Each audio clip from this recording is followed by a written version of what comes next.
Hola a todos, muy buenas noches, bienvenidos. Segundo jueves de esta cuarta temporada que estamos aquí arrancando con Ya Somos Grandes. Vamos a comenzar con el programa porque es un programa intenso, es un programa con mucha información y con muchos invitados de esos que te vas a acordar durante varios días de lo que charlemos esta noche. Pero ahora empieza a aparecer algo muy parecido a la extorsión política. Y los tres invitados de esta noche tienen algo que ver con eso. Félix Díaz, uno de los líderes QOM más importantes de la Argentina y un pacifista además.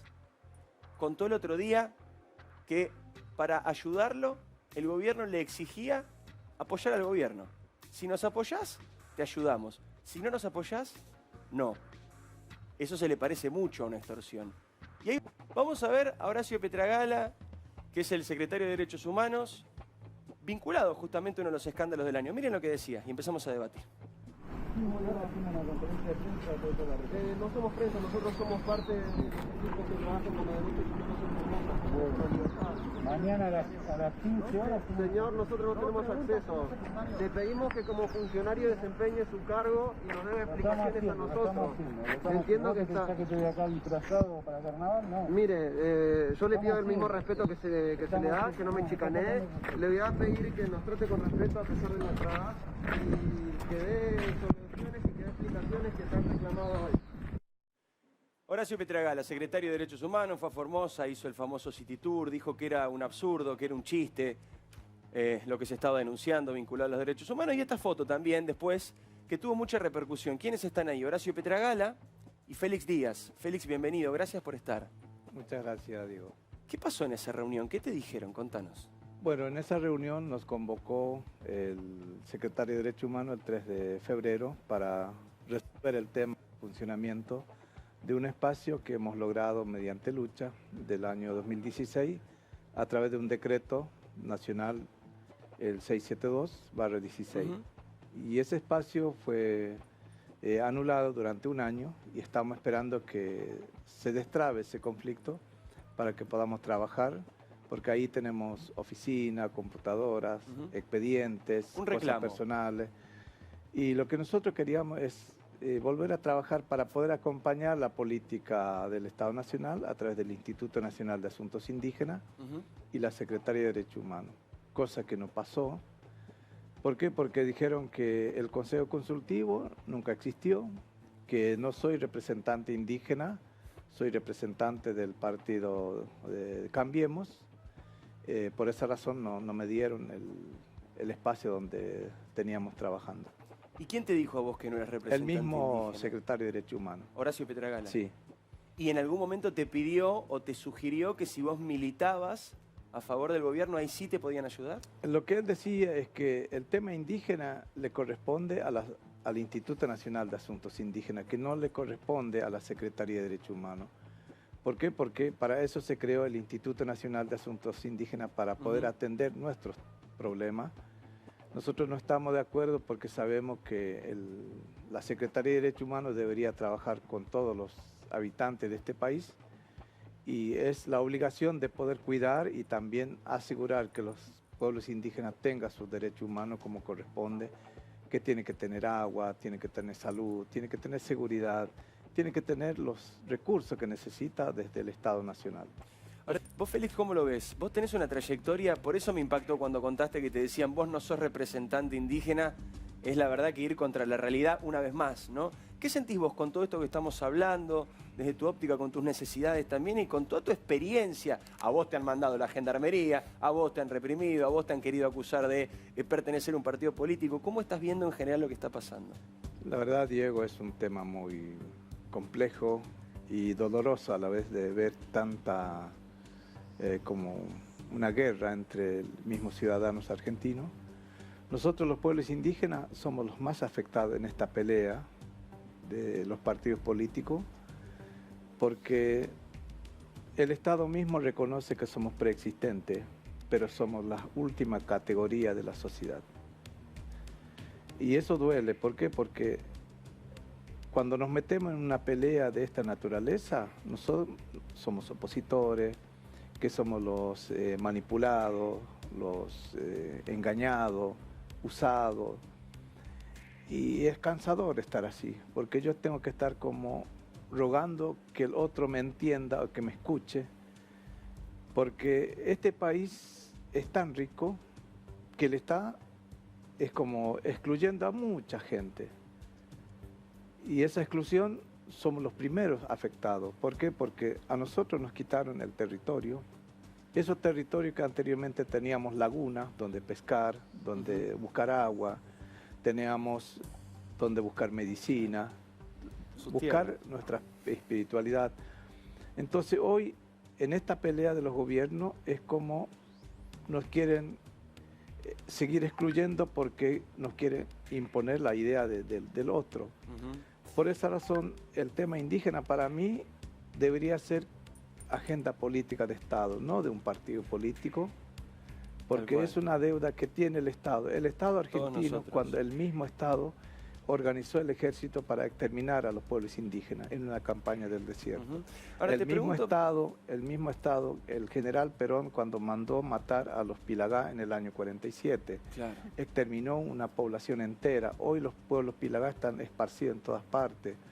Entonces esa campaña, que sigue siendo la campaña, pero es más legal, porque te dan la personería jurídica para que seas parte de la sociedad. Y esa personería jurídica no es propio del indígena, porque tiene que tener balance, tiene que tener socio, tiene que renovar las autoridades. Entonces, al no cumplir esas reglas, el titular de las tierras es la asociación civil. Si no cumplís esas reglas, el Estado recupera ese territorio que te dio. Ahora te pregunto, Félix, lo mismo que le preguntaba al Lipi. El Lipi, si militara para otro espacio político, pequeño, sería, no digo millonario, pero le iría muy bien. Vos tendrías las tierras si hubieras aceptado esa especie de oferta imposible de rechazar o de extorsión que te proponían. Ayudanos, militá para nosotros y nosotros te damos las tierras. ¿De dónde sacaste esa convicción para no solamente no aceptar, sino animarte a contarlo públicamente? ¿Por qué lo contás? ¿Sabe qué, Diego? El Estado nos ve que todos somos iguales. Somos débiles, somos inútiles, somos vagos. Nos ven como si fuera una mascota. Entonces, cuando yo decidí tomar esta iniciativa de poder reencontrarme conmigo mismo, que nunca viví lo que es los recursos del Estado.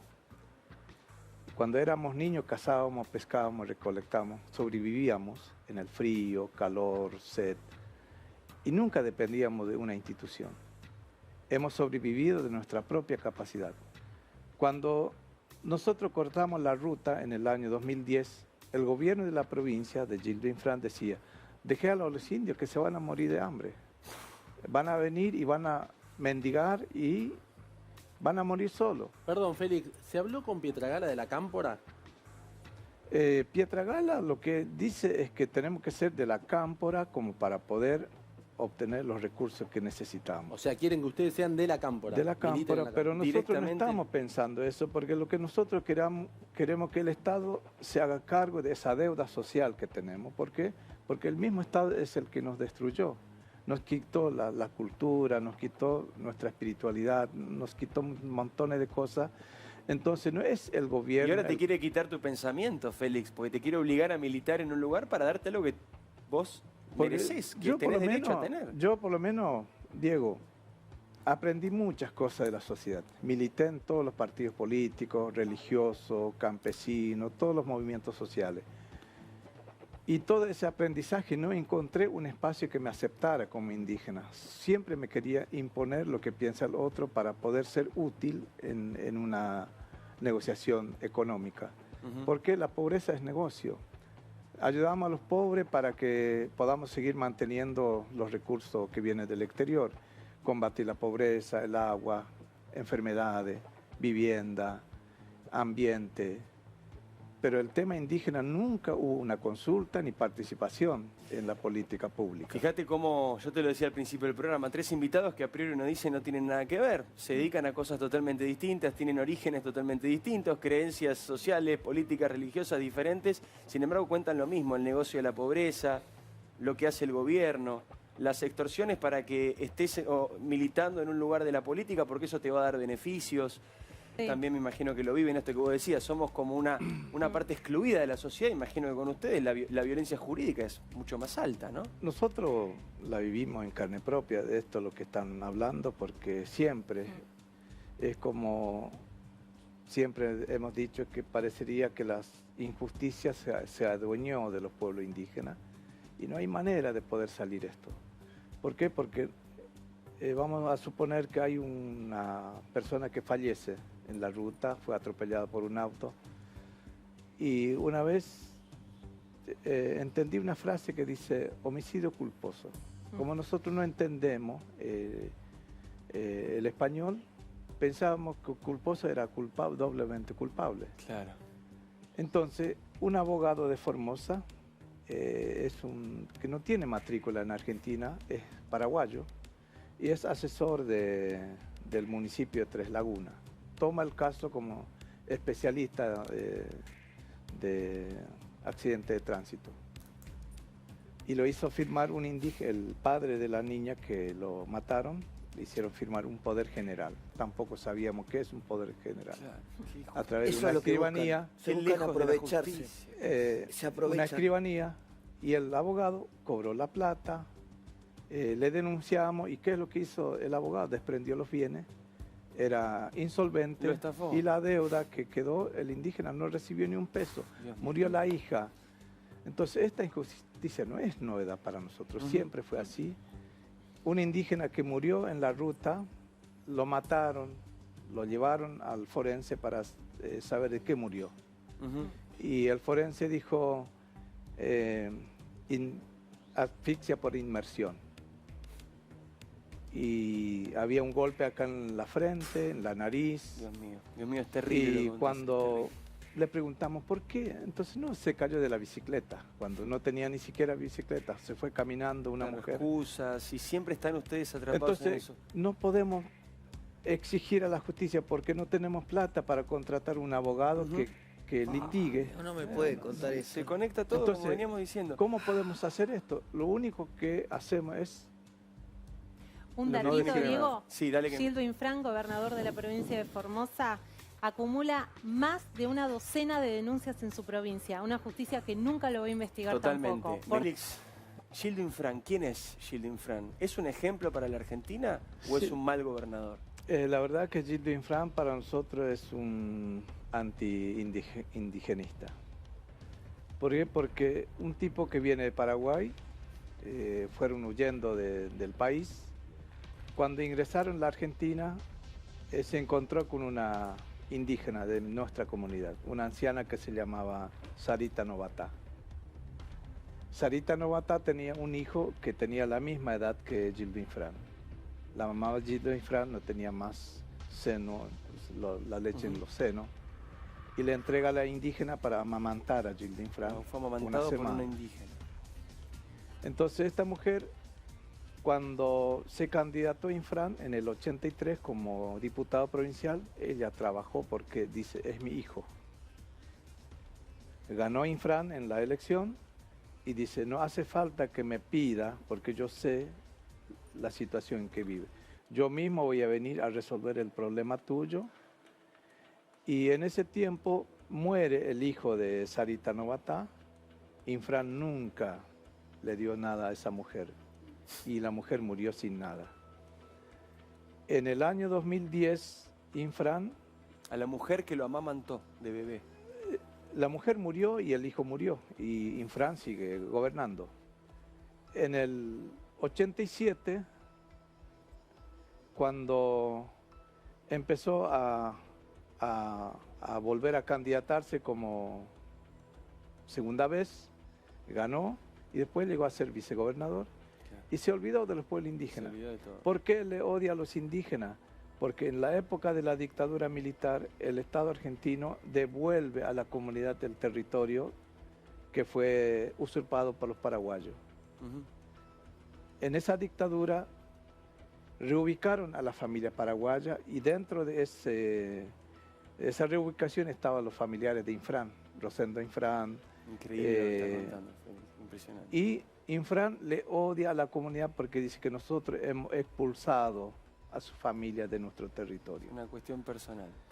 Cuando tuvimos el reclamo en el 2010 para que nos devuelvan ese territorio, nos mandó la policía a través de una orden judicial de la provincia, cuando estábamos en una jurisdicción federal que debería ser competencia de gendarmería. Mandó a la policía a reprimirnos a nosotros, mató a un hermano y quedó herido como 30 indígenas, los 30 imputados indígenas, y ningún policía sancionado, separado, investigado. Clarísimo, clarísimo. Y después de eso, no se conformó con eso, quemaron 17 casas nuestras. Una de esas, mi casa, agarraron todas las cosas que estaban afuera y tiraron en la fogata, rociaron gasoil. Entonces, esa clase de personas, cuando pasó esto, Cristina Kirchner hizo una teleconferencia con él diciendo de que Formosa no se persigue a los indios, que no se mata, Formosa integra a los pueblos indígenas. Todo lo contrario. Nosotros no somos ciegos ni tontos para poder creer lo que dicen los políticos. Por eso está bueno que venga, Félix, y me alegro que hayas estado aquí esta noche, porque queremos escucharte así, hablar y contarnos esta realidad tan difícil de escuchar, pero necesaria. Gracias, gracias, Félix, por haber estado. Un honor que estés acá.